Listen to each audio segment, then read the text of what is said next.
Bonsoir, grand témoin du 19-20 pour commenter l'actualité avec nous ce soir, le pasteur Jacques Stewart, président de la Fédération protestante de France. Réalité ou fiction? Sous la pression des États-Unis, les chefs de guerre somaliens viennent de signer un accord général de paix mettant un terme au conflit entre les clans. Premier signe de crédibilité, suppression de la fameuse ligne verte qui divise la capitale et manifestation générale pour la paix demain à Mogadiscio. Philippe Pister. Ce matin, les pourparlers entre les deux principaux chefs de guerre de la capitale somalienne ont repris à la résidence de l'ambassadeur américain. Hier, ils annonçaient être parvenus à un accord général, accord visant à régler les conflits claniques et à mettre fin au combat, à Mogadiscio, comme dans le reste du pays. Le premier pas serait de supprimer la ligne verte qui divise la capitale depuis le début de la guerre civile en janvier 91. Et cela dès lundi. Le président autoproclamé Ali Mahdi et son rival, le général Aidid, devraient y apparaître côte à côte lors d'une manifestation populaire. Globalement, cet accord reprend le mémorandum en 7 points déjà conclu entre les deux chefs de clan lors de leur précédente rencontre. Jusqu'à aujourd'hui, excepté le départ des véhicules armés de la capitale, l'essentiel de ce mémorandum est resté lettre morte. Rien ne dit donc, si l'on en croit l'ambassadeur américain, le promoteur même de cette dernière rencontre, que le nouvel accord aura plus d'effet. D'autant que cette fameuse ligne verte est aux mains de pillards incontrôlés qui n'appartiennent à aucun des deux clans en présence. Aujourd'hui en tout cas, les délégués demandent aux troupes internationales de désarmer aussi bien leurs milices que les éléments incontrôlés dans l'ensemble du pays. Malgré ce déploiement de la force internationale, les problèmes de sécurité à Mogadiscio ne sont pas réglés pour autant. Pour preuve, 2 Somaliens ont été tués hier, plusieurs blessés lors d'une attaque contre un bâtiment des Nations Unies dans le nord de la capitale. Situation de plus en plus précaire pour les 415 Palestiniens expulsés par Israël. Non seulement ils sont isolés, mais privés aux dernières nouvelles d'eau potable. Certains d'entre eux, selon les observateurs, au risque de périr, devraient être immédiatement hospitalisés. Un émissaire de l'ONU vient d'arriver à Jérusalem pour exiger le retour de ces hommes exilés. Mais la réponse de messieurs Rabin et Pérez est déjà annoncée, c'est non. Jean-François Gringoire. 2 jours de tempête de neige à 1000 mètres d'altitude sur les hauteurs du sud-Liban, battues par le vent glacial. C'est de pire en pire pour les 415 Palestiniens bannis, livrés à leur sort sans aucun soutien du reste du monde, puisqu'Israël et les autorités libanaises refusent tout accès au camp à la Croix-Rouge. Seuls, des villageois voisins ont pu leur apporter des vivres. Ils n'ont pratiquement plus de quoi se chauffer ni de quoi boire. Pour certains, la situation est même critique. Il y a 2 blessés graves et 25 d'entre eux souffrent de dysenterie, vomissements et affections pulmonaires. Alors l'ONU tente de faire appliquer la résolution votée par le Conseil de sécurité qui demande le retour des Palestiniens expulsés dans les territoires occupés. James Jonah, envoyé spécial de Boutros Ghali, a donc rencontré aujourd'hui le ministre des Affaires étrangères israélien Shimon Peres et son premier ministre Yitzhak Rabin. Difficilement impressionnés par les résolutions de l'ONU, les Israéliens ont répondu que leur décision était irrévocable. Côté palestinien, l'OLP et le groupe intégriste Hamas ont réclamé une nouvelle fois le rapatriement des expulsés.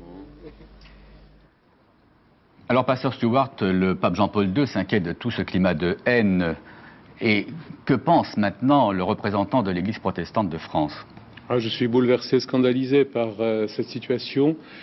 Je souhaite très ardemment que les forces démocratiques nombreuses, tous les groupes de femmes et d'hommes qui en Israël, et comme du côté israélien comme du côté palestinien depuis des années, travaillent à la réconciliation et à une solution pacifique du conflit qui oppose depuis tant d'années ces deux communautés. Je souhaite que ces groupes puissent exercer la pression convenable qui permettra au gouvernement israélien de revenir sur sa décision. Il est intolérable quand on a beaucoup d'amis israéliens et palestiniens d'assister à ce genre de spectacle. Alors je comprends bien entendu le pape qui s'inquiète beaucoup. Ce n'est pas l'inquiétude pour des lieux saints, pour Jérusalem, c'est vraiment l'inquiétude pour le devenir de ces deux communautés qui sont faites pour demeurer ensemble. Et comment souhaiter autre chose de mieux pour l'année qui vient que ces fameuses négociations de paix, aussi difficiles soient-elles, puissent reprendre? Ce qu'on pourrait vous dire tout de même, c'est qu'ailleurs, en Irlande, ça ne s'arrange pas beaucoup entre catholiques et protestants. Oui, mais alors, une fois de plus, il faudrait dire que la guerre d'Irlande n'est pas une guerre de religion, c'est une guerre politique, une guerre économique et sociale. Mais je voudrais en profiter aussi pour dire que trop souvent, on ne parle que de la mésentente, pour ne pas dire la haine, qui existerait entre communautés catholiques et protestantes, et on oublie de dire, comme d'ailleurs on l'oublie entre Israéliens et Palestiniens, de parler de toutes ces passerelles merveilleuses de partage, tant au niveau théologique qu'au niveau de l'entraide, de l'action caritative, des passerelles qui existent en Irlande entre protestants et catholiques. Nous en avons eu des témoignages dernièrement à Prague, témoignages de responsables catholiques et protestants. Étonnant. Bosnie. Comme les chefs somaliens, c'est une même volonté de retour à la paix qu'a exprimé le président serbe Slobodan Milosevic. Premier effet de cette annonce, l'opposition du secrétaire général de l'ONU et du chef de la diplomatie russe à toute intervention armée d'une force internationale. Mais les observateurs, retour de Bosnie, parlent de mauvaise foi dans les intentions exprimées. Aujourd'hui même, le gouvernement allemand affirme que la politique de conquête, d'oppression et de purification ethnique du président Milosevic se poursuit inexorablement. Hervé Guéquière. Attendre dans le froid vif, souvent plusieurs heures, pour avoir un peu d'eau chaque jour. À Sarajevo, les robinets sont secs depuis des mois, parfois l'eau courante revient quelques minutes, mais c'est si rare, alors on se débrouille.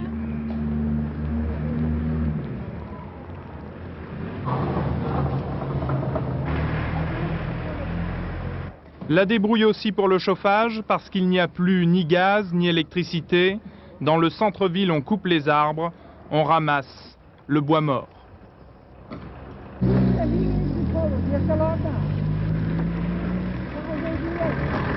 Sur le marché de l'avenue Tito, toujours le même dénuement, rien ou presque rien à vendre, et puis la moindre boîte de conserve coûte 20 ou 30 francs, un salaire mensuel dans la capitale bosniaque.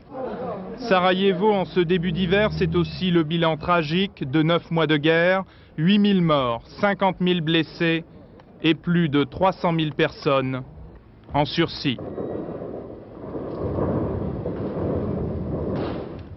Alors, pasteur Stewart, vous rentrez de Serbie. Confirmez-vous toutes les exactions qui ont été dénoncées récemment par différents témoins français? Oui, les évêques orthodoxes que nous avons rencontrés pendant plusieurs heures nous ont fait part aussi des nouvelles très, très alarmantes qu'ils reçoivent. Des missions du groupe de femmes œcuméniques chrétiennes d'Europe aussi nous a donné des informations absolument épouvantables. C'est vrai que les viols systématiques sont organisés en Bosnie-Herzégovine sur des femmes, des fillettes. C'est vrai que le processus d'épuration, de purification ethnique s'étend.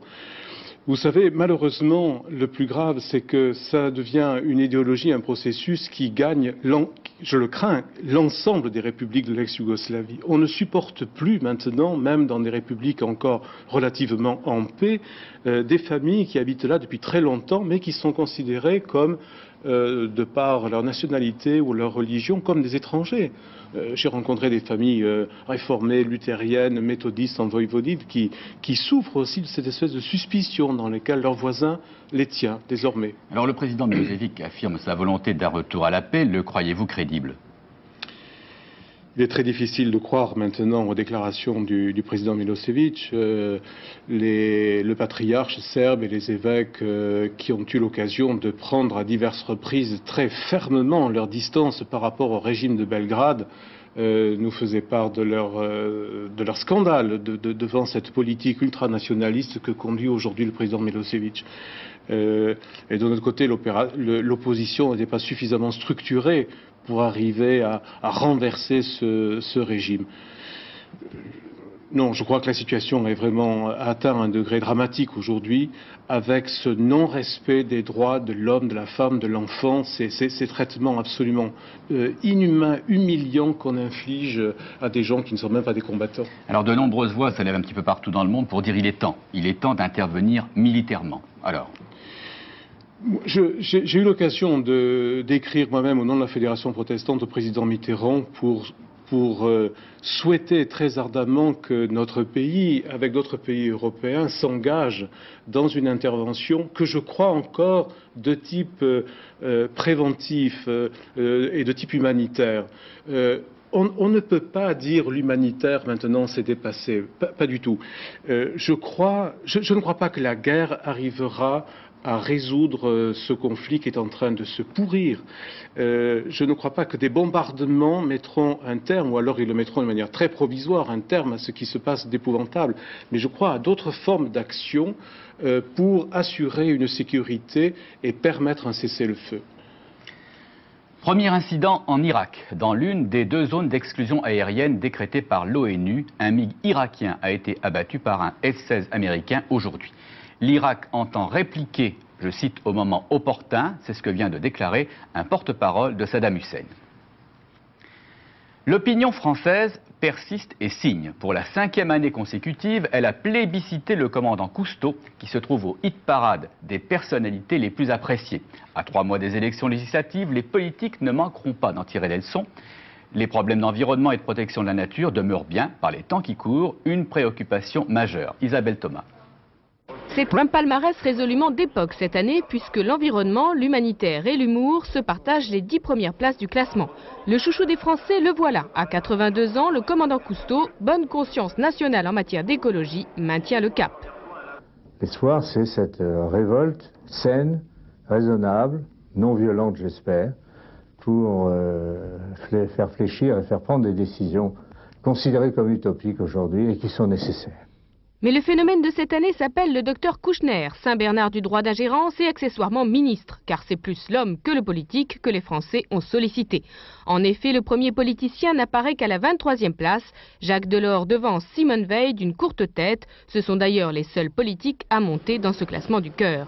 Le cœur sur la main, c'est bien l'image que les Français ont choisie en maintenant l'abbé Pierre à la 2e place et le professeur Schwarzenberg à la 3e. Autre signe des temps, les bonnes places de Jean-Paul Belmondo, Philippe Noiret ou Raymond DeVos dans les 10 premiers. Les occasions de rire se font trop rares. Les sportifs, ou plutôt les sportives, fascinent toujours. Florence Artaud reste dans le peloton de tête et Marie-Josée Pérec fait une entrée remarquée. Jeux Olympiques oblige. Quelques chutes spectaculaires, elles s'appellent cette année Jacques Chirac, François Mitterrand, Gérard Depardieu ou Bernard Tapie. Le plus dur n'est pas tant de se hisser aux premières places, mais de s'y maintenir. Attention, vous allez tomber.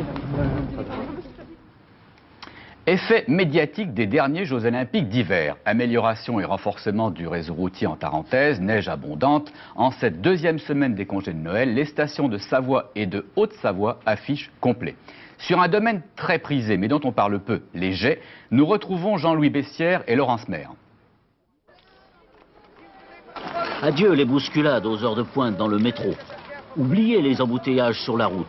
Ils ont choisi le soleil, le grand air et la liberté des pistes pour passer Noël. On adore réveillonner à la montagne. C'est très chouette, c'est bien l'ambiance finalement du réveillon. Ils viennent pour chercher une atmosphère, ils viennent pour l'après-ski, ils viennent pour passer Noël à la montagne. Ça a un caractère un petit peu mystérieux, c'est charmant. C'est à peu près comme les zones de février, on a une très bonne fréquentation puisque les vacances de Noël repartent de plus en plus vu qu'on a de la neige. Les Jets, une station village des Portes du Soleil, affiche complet. Il aurait fallu 50% de lits en plus pour répondre à toutes les demandes. Il reste peut-être une chambre par-ci par-là, mais ceci est dû uniquement à des désistements et il y a une énorme demande. Les chambres sont reprises dans les 5 minutes qui suivent. Il y a les habitués, il y a les nouveaux, il y a ceux qui reviennent après avoir boudé la neige ces dernières années. Ici, la moitié de la clientèle est étrangère. Les Espagnols arrivent en force, mais les Italiens et les Allemands sont encore les plus nombreux. Reste effectivement une inconnue, est-ce que les bûches de Noël ne sont pas dégustées en avance par la clientèle de février ? Conséquence de la crise des vocations, par les temps qui courent, les églises des communes rurales ne voient plus beaucoup de prêtres. Dans la Creuse en particulier, où l'on n'hésite pas à parler de désertification, le maire d'un village a décidé de prendre les choses en main. Pour la circonstance et avec la bénédiction de ses administrés paroissiens, il troque l'écharpe tricolore contre l'étole et la chasuble. Cécile Descubes, Mario Dantella. Bonjour, vous êtes à la fin dans ce beau pays creusois qui, même en hiver, conserve des charmes inégalés. La Fa qui conserve aussi ses messes, même quand il n'y a pas de prêtre pour les assurer. Le curé de Dun-le-Palestal assure l'office ici une fois par mois seulement, et pour cause, il doit s'occuper de 7 paroisses à la fois. Jean-Gérard Pimpano, général en retraite, s'est définitivement installé à la Fa en 89. Aussitôt devenu maire de sa commune de 464 habitants, il a été sollicité par les paroissiens qui le connaissaient déjà pour remplacer le curé 3 dimanches par mois.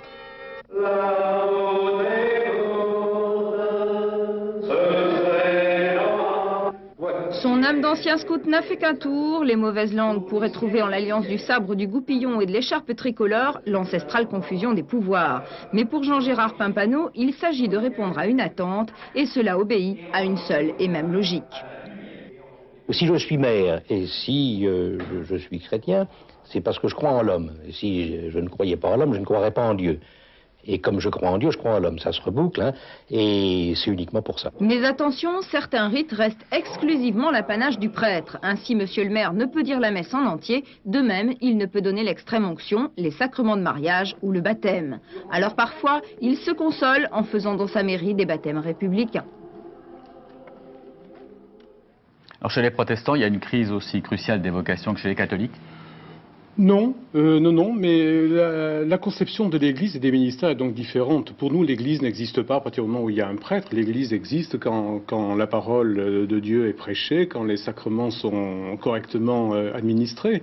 Et des membres laïcs peuvent être désignés pour non pas remplacer le pasteur, mais participer au ministère de l'Église, qui n'est pas le ministère d'un seul homme, mais le ministère d'une communauté. C'est une autre conception, plus laïque du ministère que dans l'Église catholique. Puis alors vous avez aussi des femmes qui peuvent exister, qui peuvent exercer le ministère, ce qui n'est pas le cas chez les catholiques. Vous essayez de les convaincre, les catholiques, non? C'est une responsabilité qui ne me revient pas, mais c'est vrai que depuis des dizaines et des dizaines d'années, nous avons dans le corps pastoral des femmes qui exercent le ministère avec beaucoup de bonheur. Et si peut-être au début certains étaient étonnés, très vite cet étonnement a disparu pour céder la place à la reconnaissance. Je pense que tout le monde qu'on soit homme ou femme, peut utiliser la richesse de ses perceptions particulières pour le ministère, pour le bien de tous. Est-ce que dans la célébration du culte aujourd'hui, il n'y a pas une plus grande place, du moins on le remarque, pour la parole donnée ou la parole échangée ? Oui, je crois que l'Église aujourd'hui, les Églises ont une contribution très importante à apporter sur la valeur de la parole. Dans nos sociétés où la parole se dévalue, où la parole cède la place à la langue de bois trop souvent, ou bien à une vision manichéenne des choses, les uns noirs, les autres blancs, je crois que nous avons quelque chose de très important, et vous aussi d'ailleurs, les responsables de l'information, pour aider chacun à se sentir responsable d'une parole. Je pense d'ailleurs à Cousteau, à l'abbé Pierre, etc. Ce sont des gens qui sont responsables d'une parole qui a le souci de ce qui est fragile et périssable. Pasteur Stuart, merci d'avoir été avec nous ce soir.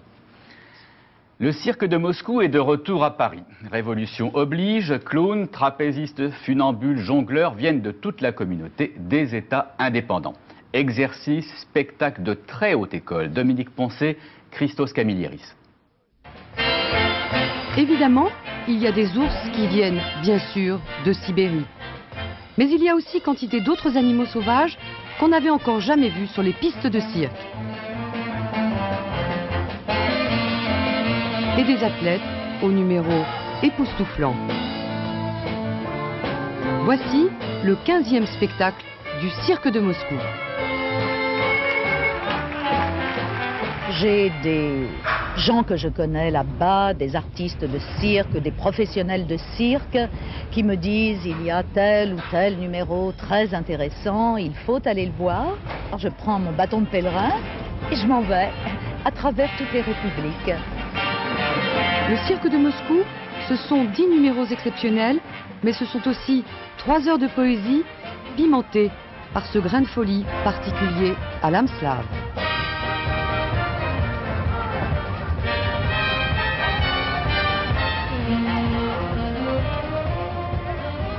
J'ai bien aimé quand il y avait le petit garçon qui faisait du cheval. C'est souvent pareil et puis là c'était pas vraiment pareil que les autres cirques pour les acrobates. Il y avait des choses qui sont pas habituelles, comme des tigres sur des chevaux. À ce numéro unique au monde, que les dompteurs Vladimir et Lyumina Tchevchenko ont mis 2 ans à mettre au point, le public rugit de plaisir.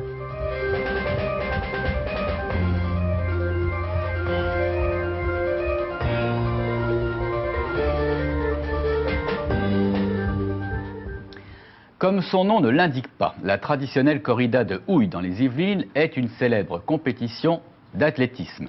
Près de 5 mois après la finale mouvementée du 10 000 mètres de Barcelone, le Marocain Ska et le Kényan Chelimo ont pris le départ au coude à coude, mais le duel a tourné court. Jean-Jacques Bazier, Patrick Goupillon. Le 10 000 mètres qui a tant fait parler aux Jeux Olympiques de Barcelone. Raliska, le Marocain, vainqueur, puis disqualifié pour avoir été aidé par l'un de ses compatriotes. Richard Chelimo, le Kényan, pense alors être champion olympique. Palabre d'arbitre, finalement Raliska récupère son bien, ce sera la médaille d'or la plus sifflée des Jeux. Les deux champions ne s'aiment guère, ils se sont retrouvés une nouvelle fois aujourd'hui sur la ligne de départ à la corrida de Houille. Raliska répète inlassablement qu'il est le seul homme à pouvoir battre les Kenyans. Richard Chelimo rêve de revanche. Ils ont 9 km 600 pour s'expliquer dans les rues de Houille. Raliska prend la tête de la course, suivi de très près par une garde noire composée de 4 Kenyans, dont Richard Chelimo. Mais à 2 km de l'arrivée, le Marocain accélère dans une côte. Personne ne peut le suivre. Il est champion du monde, il est champion olympique, rien ne l'arrête. Je suis très content de gagner, pas de battre Chelimo parce que c'est pas la première fois, c'est pas la deuxième, c'est plus de 35 fois je l'ai battu. Il m'a battu une seule fois, mais avec un coup de chance et avec l'aide des autres Kenyans. Richard Chelimo termine 5e à 54 secondes, le second est Kényan, le troisième également, le quatrième aussi. Raliska a raison, il est le seul athlète du moment à pouvoir battre les Kenyans. Ce soir, elles seront les plus belles de France métropolitaine et d'outre-mer, mais une seule graphira la plus haute marche du podium. L'élection de Miss France 1993, c'est à partir de 20h45 sur France 3, en direct du CNIT de la Défense. Dernier préparatif dans les coulisses de la gloire, Christelle Méral, Alain Rabéchaud.